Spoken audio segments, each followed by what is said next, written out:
তো আমি দেখতে পাচ্ছি আমি স্নান টান করে রেডি হয়ে গেছি। তো আজ তোমাদেরকে বলেছিলাম যে আমি কিছুদিন পর বলবো যে কি কারণে আমি ভিডিও দিচ্ছিলাম না বা অনেক দিন স্টপ রেখেছিলাম।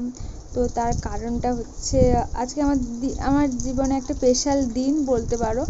তো খুবই স্পেশাল। তো আজকের হচ্ছে আমার 7 মানে আমি প্রেগনেন্ট।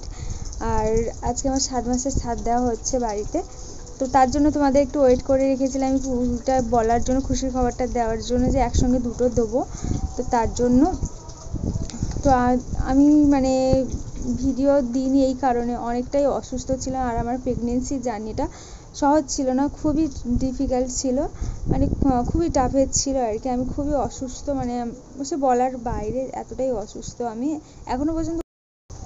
আর এখন আমি আগের থেকে অনেকটাই সুস্থ আছি। তোমরা সবাই আশীর্বাদ করো আমি আমার সন্তান যেন খুবই ভালো থাকি। এইটুকু